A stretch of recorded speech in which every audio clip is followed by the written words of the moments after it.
नमस्कार, मैं अशोक पोडभरे आप सब लोगों का पोडभरे क्लासेस में स्वागत करता हूं। वेलकम। मेरी जो क्लास 12th की श्रृंखला चल रही है उसमें आज का मेरा विषय है ऋण पत्रों का निर्गमन, इश्यू ऑफ डिबेंचर्स। तो ऋण पत्रों का निर्गमन जिस प्रकार से आपने देखा था कि इसके पूर्व के हमने क्या देखे थे, अंशों का निर्गमन देखे थे। तो अंशों के निर्गमन में कंपनी जब वो अपनी कंपनी की स्थापना करती है तो उसको पूंजी की आवश्यकता पड़ती है, और जो जो व्यक्ति उनके कंपनी के अंशों को क्रय करते हैं वो सब क्या कहलाते हैं, अंशधारी कहलाते हैं, कंपनी के स्वामी कहलाते हैं। अब कंपनी को जब ऋण की आवश्यकता पड़ती है, जैसे मान लीजिए कंपनी को लोन की आवश्यकता है, ऋण की आवश्यकता है,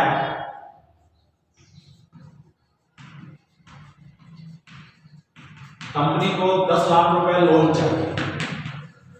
क्या चाहिए? ऋण चाहिए। तो अब कंपनी को 10 लाख रुपए ऋण चाहिए, तो अब कंपनी किसी फाइनेंस कंपनी में या किसी बैंक के पास जाएगी, तो फाइनेंस कंपनी या बैंक क्या बोलती है कि भाई आपको किसी न किसी मॉर्गेज में, गिरवी में आपको या तो क्या रखना पड़ेगा, कंपनी की बिल्डिंग रखनी पड़ेगी, या कंपनी के आपके पास गोल्ड रखना पड़ेगा, या किसी की गारंटी देनी पड़ेगी। अगर मान लीजिए उस व्यक्ति के पास कंपनी में गारंटी रखने के लिए कोई संपत्ति नहीं है, तब ऐसी स्थिति में कंपनी उसको, बैंक या कोई भी फाइनेंस संस्था उसको ऋण नहीं देती है। जब उसको ऋण नहीं मिलेगा तो उसका व्यापार क्या हो जाएगा, कंपनी बंद हो सकती है, कंपनी का प्रोडक्शन नहीं हो सकता क्योंकि उसको पैसे की आवश्यकता है। तब ऐसी स्थिति में वो व्यक्ति किनके पास जाता है, पब्लिक के पास जाता है, जनता के पास जाता है, और जनता को कहता है कि भाई मेरे कंपनी में आप पैसा लगाइए, 10 लाख रुपए लगाइए। तो 10 लाख रुपए लगाने के लिए कोई भी तैयार नहीं होगा। हाँ, अगर हम उसको कह देते हैं कि भाई मेरे कंपनी में 100 रुपए लगाइए, तो कोई भी व्यक्ति खुशी खुशी उसके कंपनी में क्या लगा सकता है, 100 रुपए का लोन दे सकता है। और कंपनी कहती है भाई आप मेरे यहाँ के जितने भी डिबेंचर्स या लोन का दोगे, मैं आपको 10% की दर से क्या दूंगा, ब्याज दूंगा। तब ऐसी स्थिति में हम क्या करते हैं, जो ऋण हमारे थे उसको हम क्या करते हैं, 100 रुपए वाले डिबेंचर से। एक डिबेंचर का कीमत क्या रहता है, 100 रुपए वाला होता है।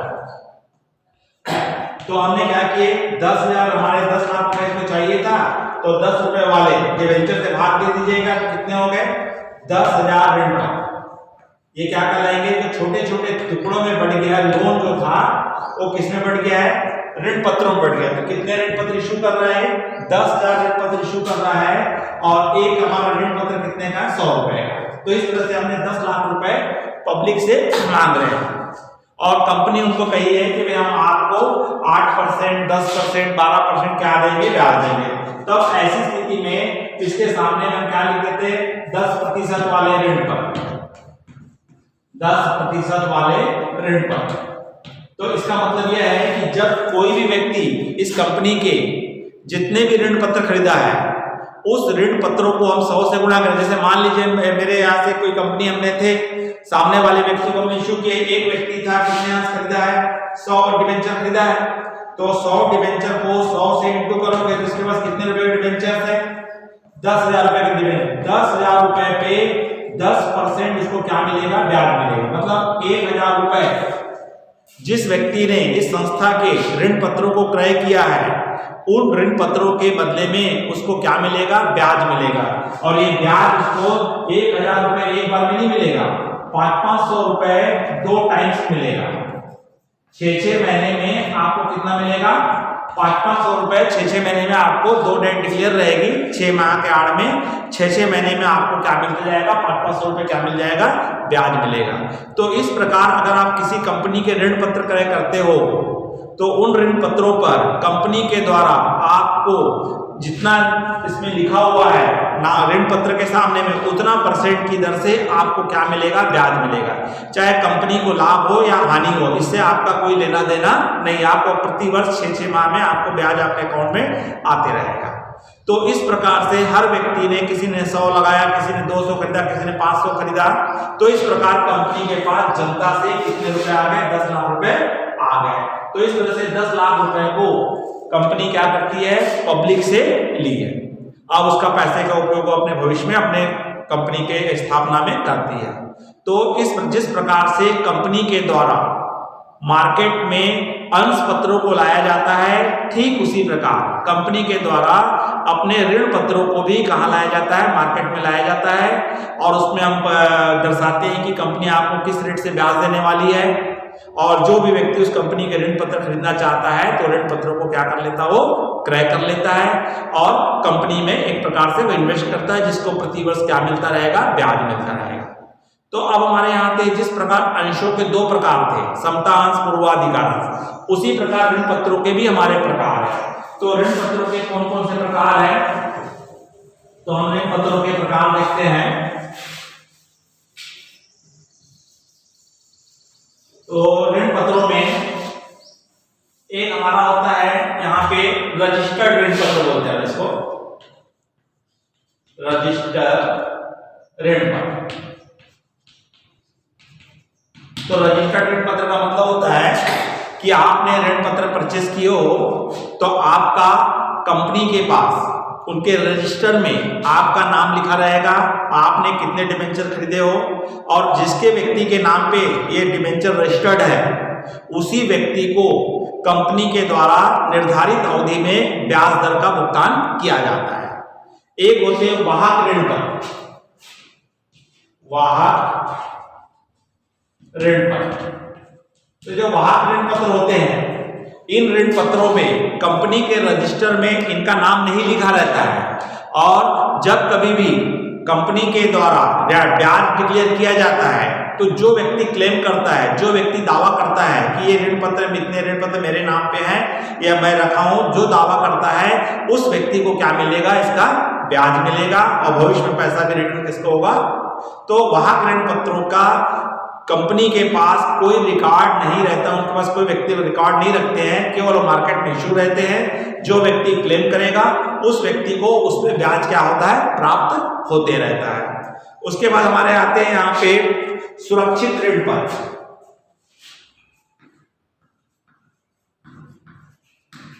सुरक्षित ऋण पत्र जिसको हम यहाँ पे सिक्योर्ड डिबेंचर भी कहते हैं, और एक होते हैं असुरक्षित ऋण पत्र जिसको हम कहते हैं सिक्योर्ड या गारंटेड डिबेंचर कहते हैं।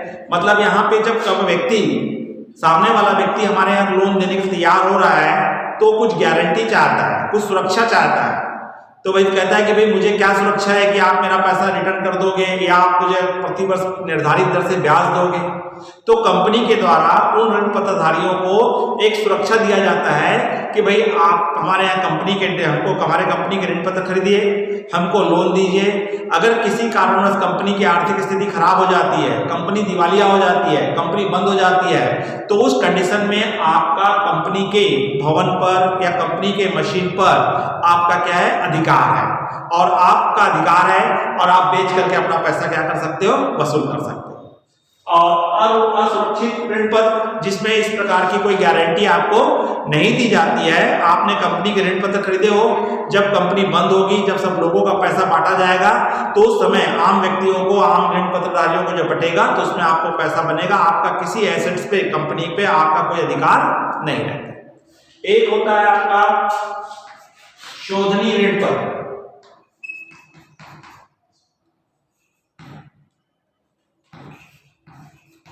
शोधनी ऋण पत्र,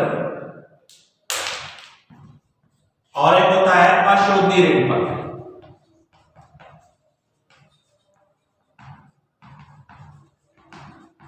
तो शोधनी ऋण पत्र जो होता है, कंपनी के द्वारा जो ऋण पत्र इशू किए जाते हैं वो लॉन्ग लाइफ इन्वेस्टमेंट होता है। कंपनी आपको ये नहीं बताती है कि हम आपका पैसा रिटर्न कब करेंगे।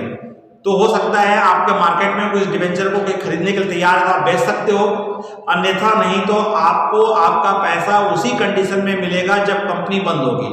और कंपनी बंद कब होगी इसकी कोई गारंटी नहीं, 100 साल लग सकता है, 200 साल लग सकता है, 500 साल लग सकता है, क्योंकि किसी कंपनी की स्थापना बंद करने के उद्देश्य से नहीं होती है। तो आपका लॉन्ग लाइफ इन्वेस्टमेंट है। तब ऐसी स्थिति में कई लोग हिचकते हैं, क्या पता उतने साल कंपनी हमारा चलेगी नहीं चलेगी, हमारा पैसा डूब जाएगा।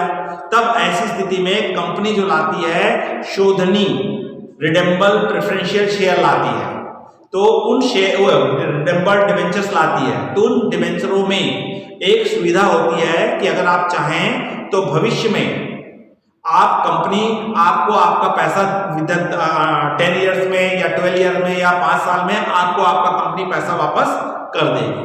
तब ऐसी स्थिति में कई लोग क्या होते हैं, रिस्क लेने के लिए तैयार हो जाते हैं, क्यों ना हम 10 साल 5 साल देख ले कि 10 साल में हो सकता है कि हमारा पैसा क्या हो जाए, हमको मिल जाए, या कंपनी की अच्छी पोजीशन रहेगी, हमारा लॉन्ग टर्म इन्वेस्टमेंट चलेगा।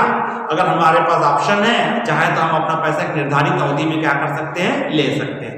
तो ऐसे ऋण पत्रों को शोधनीय ऋण पत्र, रिडेम्बल डिवेंचर कहा जाता है।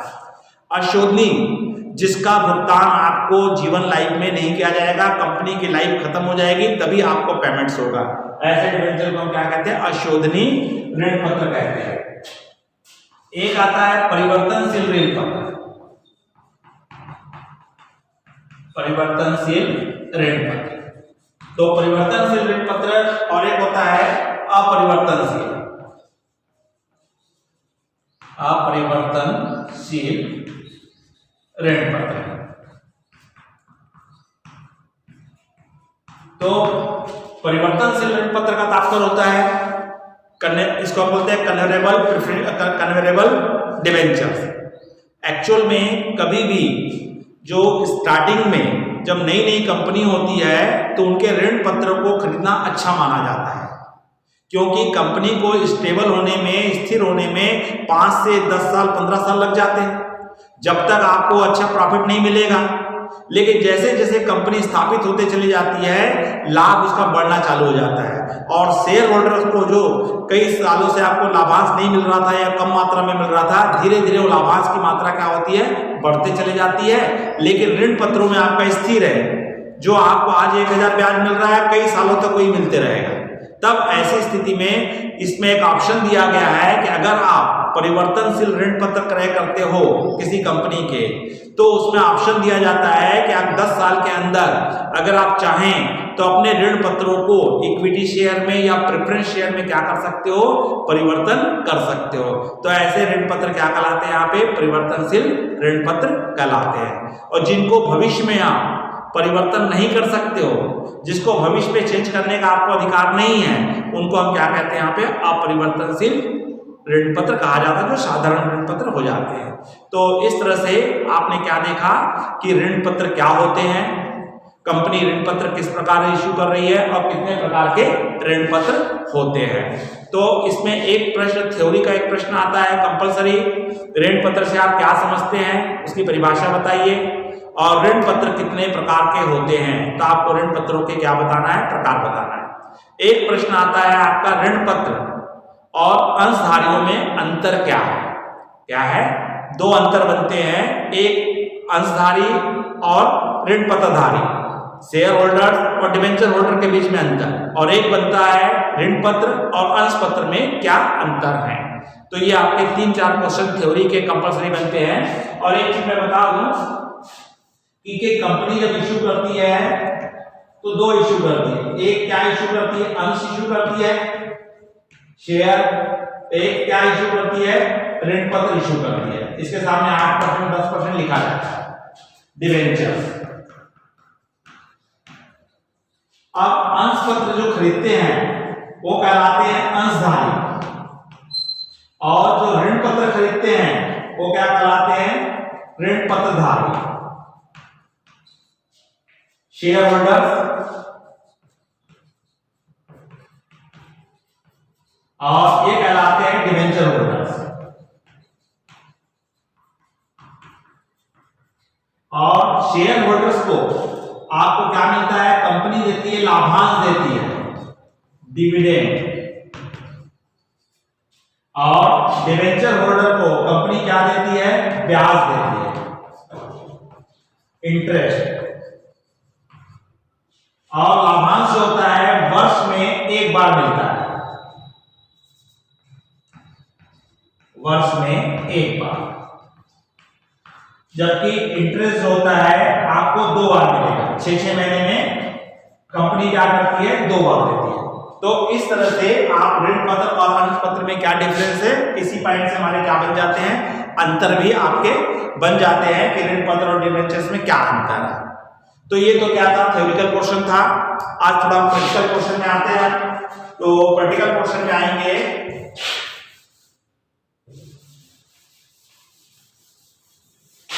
तो प्रैक्टिकल देखेंगे इसके कंपनी के इशू करने के क्या उद्देश्य है, किन उद्देश्यों से कंपनी अपने डिबेंचर्स लाती है और उसका किस प्रकार से यहाँ पे लेखांकन होता है, ये हम इसमें देखेंगे।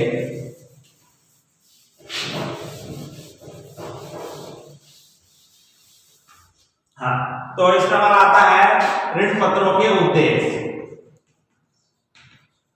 ऋण पत्रों के निर्गमन के उद्देश्य, निर्गमन के उद्देश्य। तो कंपनी यहाँ पे 3 उद्देश्यों से अपने ऋण पत्र मार्केट में लाती है। एक होता है आपका एक मुश्त राशि प्राप्त करने के लिए,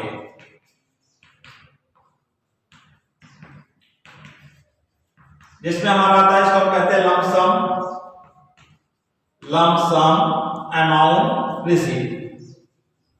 जैसे मान लीजिए कंपनी ने 1000 डिबेंचर मार्केट में लाई है और एक डिबेंचर 100 रुपए का है, तो आपका 1 लाख रुपए कंपनी को मिलना है। तो कंपनी पूरा 1 लाख रुपए क्या करती है, मुझे एक ट्रिप में ही, एक बार में आपको देना है। दूसरा हमारा कंडीशन आता है किस्तों में प्राप्त करना। तो किस्तों में प्राप्त करती कंपनी इंस्टॉलमेंट में। तो यहां पे कंपनी 4 इंस्टॉलमेंट में आपको पैसा मंगाती है। आवेदन पर,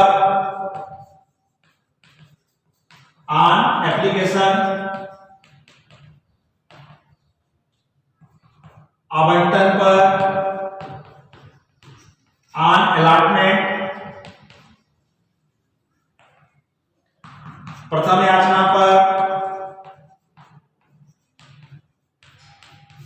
फर्स्ट कॉल और द्वितीय याचना पर सेकंड कॉल। तो इस तरह से कंपनी आपको कितने बारों में, 3 इंस्टॉलमेंट में, 4 इंस्टॉलमेंट में पैसा लेती है।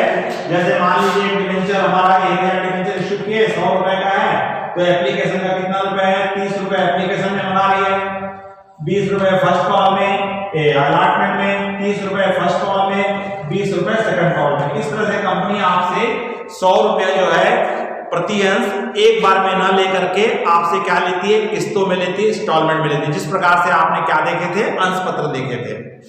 ठीक उसी प्रकार थर्ड होता है प्रतिफल के बदले।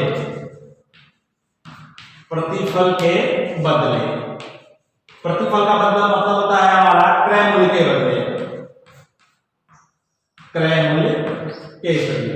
कभी कभी क्या होता है, कंपनी ने मान लीजिए कोई मशीन परचेज की है और मशीन खरीदी है, और मशीन का कंपनी को क्या करना है, नगद भुगतान करना है। तो कंपनी के पास नगद भुगतान करने के लिए पैसा नहीं है, तो कंपनी ने कही कि हम कहीं से लोन लेंगे और लोन लेकर के आपको कंपनी का मशीन का भुगतान करेंगे। अगर आप चाहें तो हमारे ऋण पत्रों को ही आप क्या ले सकते हो, मशीन के अगेंस्ट में ले सकते हो, और भविष्य में हम जैसे सबको ब्याज ब्याज दे रहे हैं, वैसे आपको उसको ब्याज भी मिलेगा। और आपको ऐसा लगेगा कि भाई मुझे नहीं चाहिए, तो आप किसी को डिबेंचर बेच भी सकते हो। तो किसी एसेट्स के, किसी संपत्ति के बदले में अंशों का निर्गमन करना ही ऑन कंसिडरेशन वैल्यू कहलाता है। क्या कहलाता है ये, ऑन कंसिडरेशन वैल्यू। तो यहाँ पे 3 उद्देश्य से आप कंपनी अपने डिबेंचर्स लाती है, एक मुफ्त राशि प्राप्त करने के लिए, किस्तों में प्राप्त करने के लिए, और प्रतिफल के बदले में, लम सम अमाउंट इंस्टॉलमेंट में या ऑन कंसिडरेशन वैल्यू। तो इस तरह से कंपनी अपने ऋण पत्रों को 3 मूल्यों पे मार्केट में क्या करती है, लाती है। अब इसमें हम देखते हैं कि कंपनी यहाँ पे जो है 3 मूल्यों पे कितने उद्देश्य से, किस उद्देश्य से कंपनी अपने ऋण पत्र मार्केट में लाएगी। अब हम देखते हैं यहाँ पे कंपनी जो अपने ऋण पत्र लाती है 3 मूल्य पे लाती है। एक होता है सम मूल्य,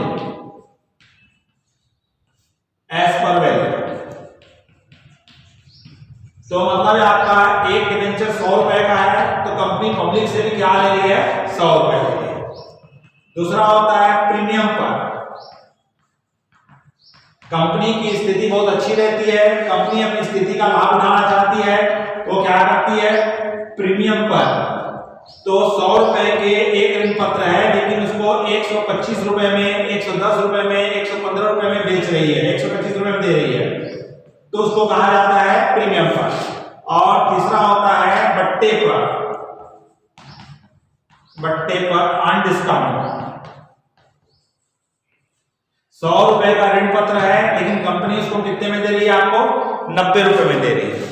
तो यहाँ पे कंपनी का जितना उतनी ले रही है। यहाँ कंपनी की अच्छी आर्थिक स्थिति, अच्छी स्थिति में है, कंपनी की गुडविल अच्छी चल रही है, डिमांड चल रही है, तो डिमांड का फायदा कंपनी उठाती है और 100 रुपए के ऋण पत्र को कितने में दे रही हो, 125 रुपए में दे रही है, बट्टे पर या डिस्काउंट पर। अब यहाँ पे कंपनी की आर्थिक स्थिति ठीक नहीं है, कंपनी की पोजीशन ठीक नहीं है, तब ऐसी स्थिति में कंपनी क्या कर रही है, बोले भैया आप मेरे को मैं 90 रुपए में दे रहे हूं, आपको 100 रुपए पे ब्याज मिलेगा, 100 रुपए वापस होगा, लेकिन आपको क्या देना पड़ेगा, 90 रुपए देना पड़ेगा। मतलब कंपनी एक अंश के पीछे 10 रुपए नुकसान सहने के लिए तैयार है, क्योंकि कंपनी को पैसे की सख्त आवश्यकता है। तो 3 मूल्यों पे कंपनी अपना क्या करती है, अंशों को लाती है। अब हम देख लेते हैं, एक पॉइंट देख लेते हैं, सम मूल्य पे देख लेते हैं।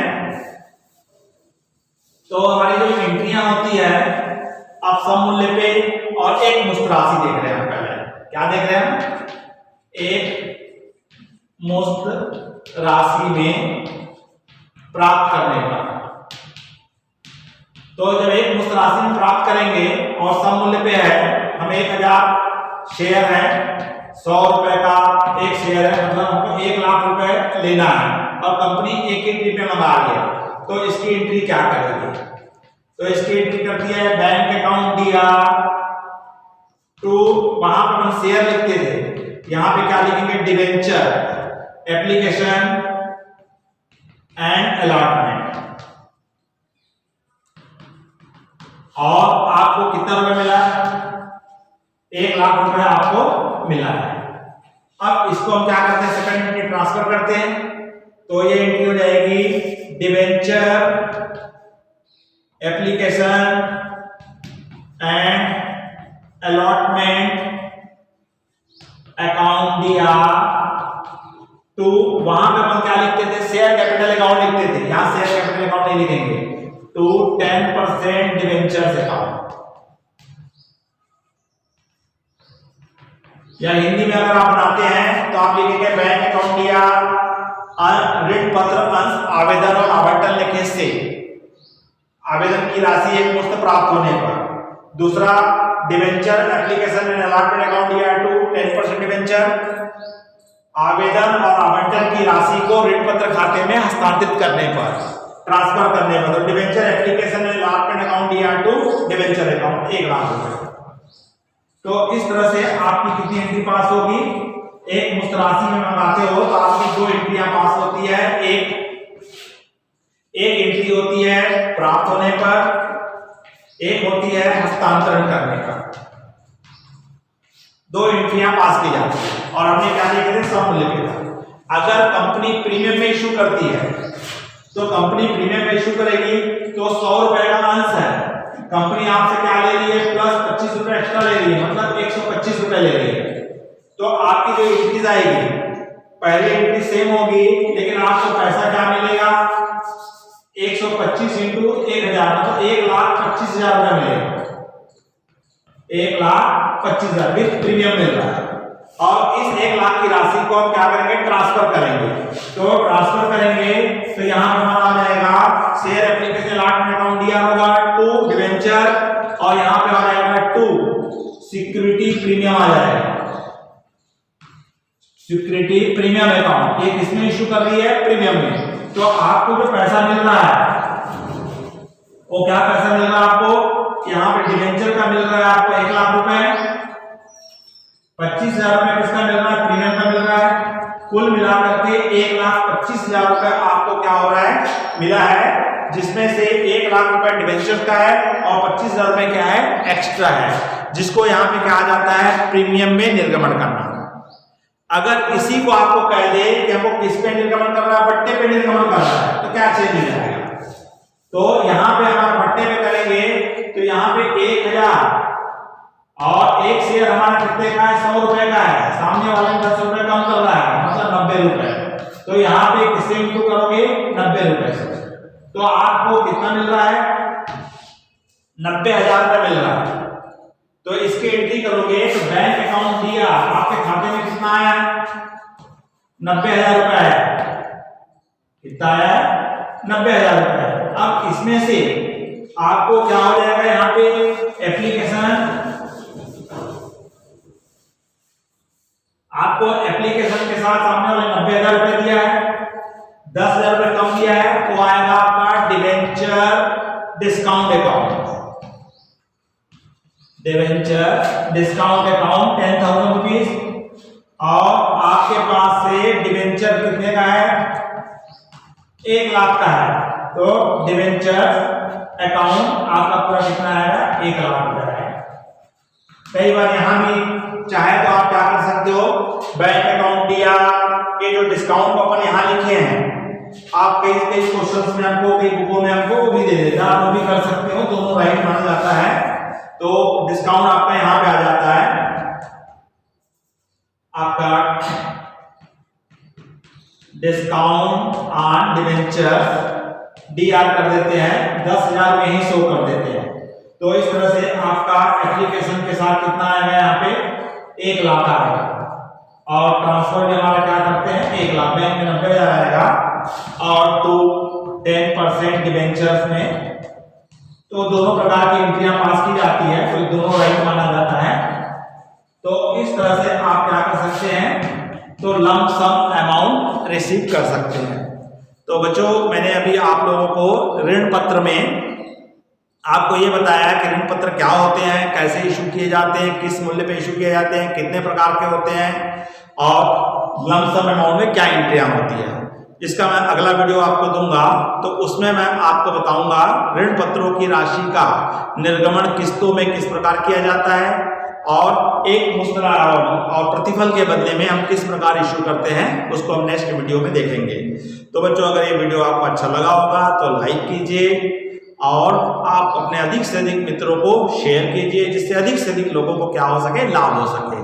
अगर आपने इस चैनल में नए हैं और सब्सक्राइब नहीं किया है तो कृपया सब्सक्राइब कर दीजिए, जिससे आपको आने वाली वीडियो की सूचना मिलते रहे। नमस्कार।